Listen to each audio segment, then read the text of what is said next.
Good morning, everybody. A lot has happened since the last video, one of which is this beautiful 2021 4Runner behind me. I'm going to take you on a little build breakdown and tour the brand new car, but before I do that, we're actually going to wash it and do our first mod to it. So come along for the journey. I'm going to show you this beautiful thing right here. Alright, let's get it.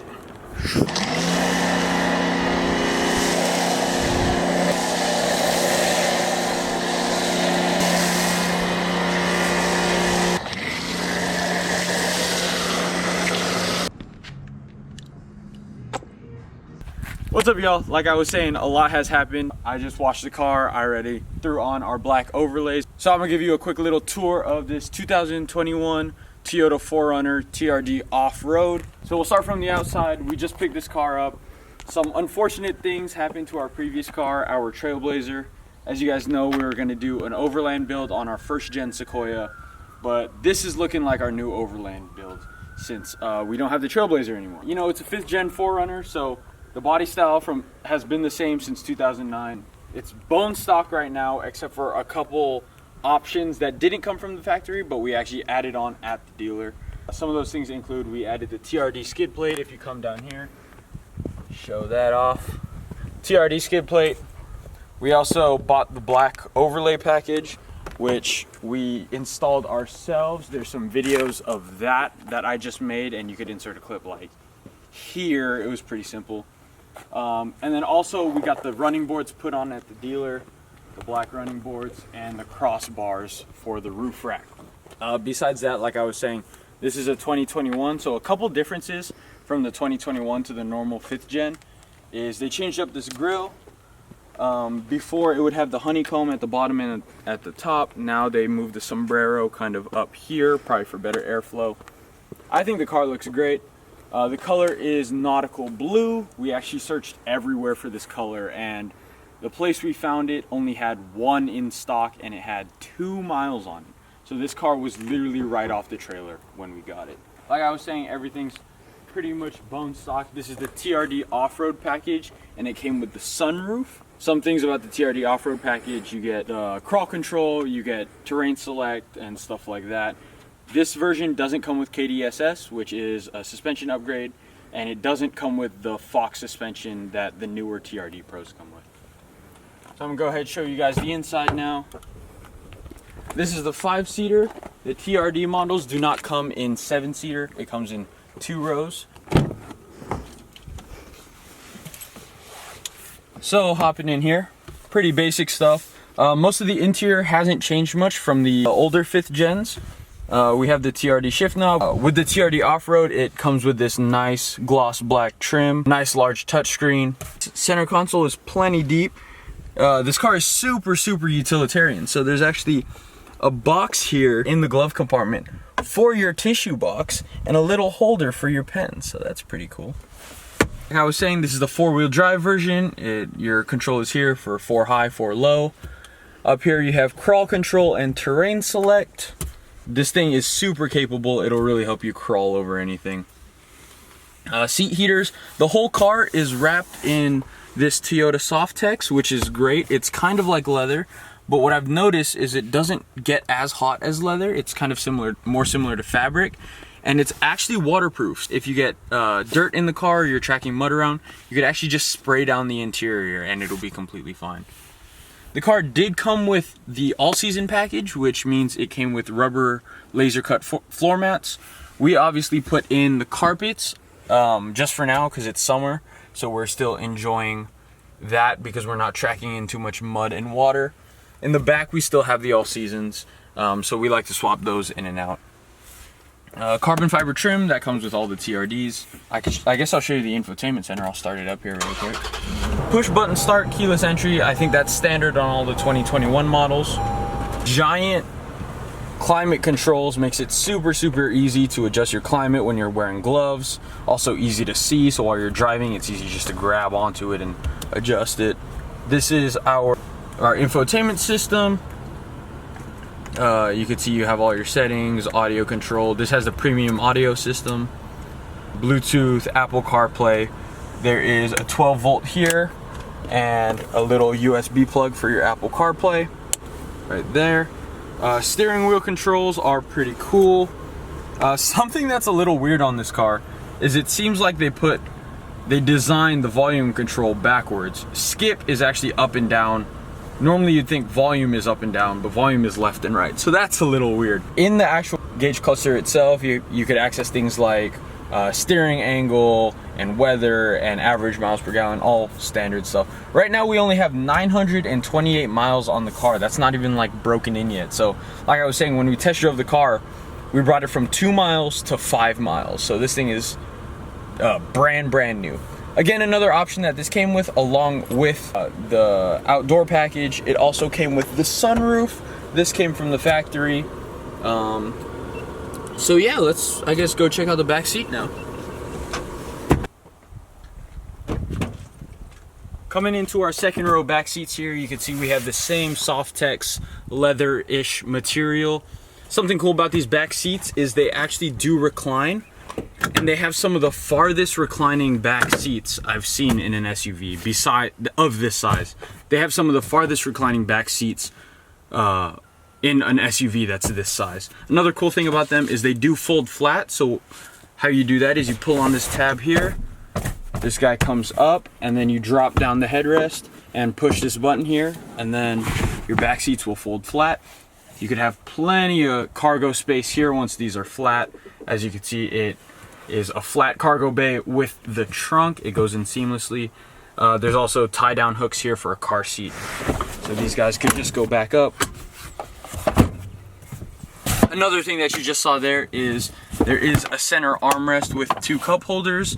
2 cup holders that are actually adjustable in size. So if you have a bigger bottle, you just slip that out and you can fit a much bigger bottle in there.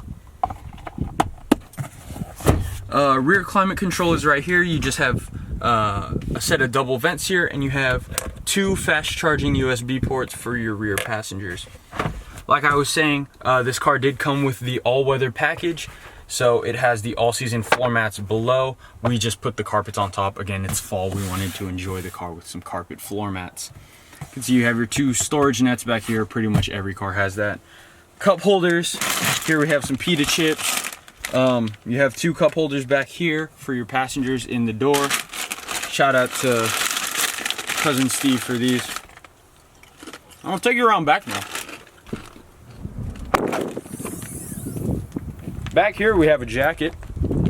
But here we have our cargo cover here. We actually bought this from the dealer. Those are pretty great. I think every car should just come standard with one of those, so you could close up your belongings. Toss your jacket over there. Here's the rear cargo net. The car did come with this. I believe it's like an extra couple bucks if you're speccing out your own car. Back here, you have a 400 watt, 120 volt AC plug. So if you're going camping, you could plug in all kinds of things. Your NutriBullet for your kale and your smoothies. And then there's a normal car plug here. Back here you have your all-season mat. Normally there would be cup holders right here if you opted for the 3rd row. Again, all the TRD models did not come with a 3rd row. So this being a TRD off-road, doesn't have a 3rd row. The only cars that come with a 3rd row is the SR5 and SR5 Premium. And I think the Limited, I'm not too sure on that. Just back up. Also, this car came with a first aid kit. That's kind of cool. Let's see what's in here. Some masks, some COVID-19 masks, some gauze and gloves and cool stuff. First aid kit, staying safe on the trails. Another thing that's kind of unique to Toyotas, if you guys didn't know, is the back window actually rolls down. This is super awesome. On this 4Runner, there's actually a button here that if you hold down, it'll roll down the back window. What I like using this for is actually as a chase car or a lead car for video shoots. You just stick a camera out the back and take some super awesome rollers. We did one of Mark's car here. But also it helps access the cargo if you don't want to open up the whole tailgate. And also if you open the sunroof, drop down all the windows, and lower the back window while you're driving through those mountain roads, it feels like a convertible, which is great out of a car that's this big. There's 2 buttons here. One's to roll it down. If you want to roll it up, you just hold down this top button and it'll roll up the back window. Pretty simple, pretty simple. This car has a towing capacity of about 5,000 pounds, maybe a little bit more, maybe a little bit less, plus minus, but about 5,000 pounds. Obviously comes with a hitch from the factory. Let's see if there's anything that I'm forgetting. It's a cool looking car. I like how it looks. Takes regular gas. A lot of people complain about the gas mileage on the car. Compared to all of our other cars, this actually gets the best gas mileage out of all of them, which doesn't say much about the car, but says a lot about the cars that we own. But yeah, we're able to consistently get around 17 to 19 miles per gallon while we're going up into the mountains if you're just cruising. The car does have Toyota Safety Sense as standard, so that includes your lane departure assist and your adaptive cruise control. The car does not have one-touch blinkers, nor does it have blind spot monitors in the mirrors, which is kind of weird, being that it has Toyota Safety Sense, but it doesn't have blind spot monitors. A cool little note, if you're wondering how to denote from a normal SR5 or to a premium car, the premium cars include a nicer Softex interior instead of fabric interior, so the premium cars will actually have integrated turn signals into the mirrors. Also, it being a TRD car, it comes with the hood scoop. Yeah, 4Runner. Yo, yo, yo, what's up, Cortese clan? It's us, Jay, driving the 4Runner. Yeah. We got Mick shitting shotgun, and we got Steve up in the back seat. So it's our first impressions of riding in the 4Runner. This thing is sweet. Jay just did an overview of the entire car. So this is our first impressions of it, and it's actually pretty freaking sick. So driving the car, it feels like a Toyota. The steering is very direct. It's kind of predictable. Where you point it, it's gonna go. Like I was saying, the brakes are a little boosty. Like they're kind of sensitive, but most new cars are kind of like that. So it's not the worst thing. You just kind of got to get used to it. How are the back seats back there, Steve? Bomb. Yeah, No, so seriously, they're awesome. They're like probably some of the most comfortable SUV seats you can get. yeah, so as Jay mentioned, those seats recline pretty much like a 45-degree angle. So we went to Tahoe for the past weekend, and I sat in the back seat and absolutely knocked out the entire trip. So super comfy, great for long road trips, and it's a great car for the Overland build that you guys are about to see. These Softex seats are actually quite nice. Like I was saying, they don't get too hot. I know a lot of leather interior gets quite hot. They are heated. I haven't needed to use the heaters yet because we're in California and it's never cold enough to need them. My gauge cluster is super cool. I could have a compass, I could control my music, my fuel range, everything is on here. Steering angle, so that's pretty cool. Steering angle, what is that? Steering angle. So is that like telescopic wheel? It's like when the wheels are going this way or that way or this way. The steering angle, it's more of a meter to know your steering angle. So when you're going off-road or you're climbing up rocks, you want to know sometimes when your wheel is straight, because sometimes if you spin your wheel 360 degrees, you might think you're going straight, but your wheels are actually clocked to the left. So that helps with knowing when your wheels are going straight. So you can manage these all in that dash over there? Yeah. So, you know, compared to driving the Sequoia, it is quite a bit more bouncy than a first-gen Sequoia, but this car was built for off-roading, so you actually want softer suspension so you could grip up over rocks. So that's not too unexpected. But the car feels great, feels very manageable. The footprint seems like a bigger car, but when you're in it, the steering feels so direct that it doesn't even seem too bad. It's very, very manageable. Yeah, love the car. Dang, this thing is sweet. Hopefully you guys are excited. We got a lot more content coming. Jay's about to make this thing a freaking beast with his dad, so yes, sir. Planning on taking this out to Tahoe this winter. Gonna do some snowboarding out there. We got a bunch of snowboards that we can hitch up here on the roof rack.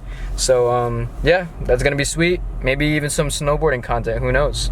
Ooh. So yep, be on the lookout. Snowboarding. You guys are gonna see a lot more of this car. Sounds good. All right, TZ on me, TZ on 3, 1, 2, 3, Peace.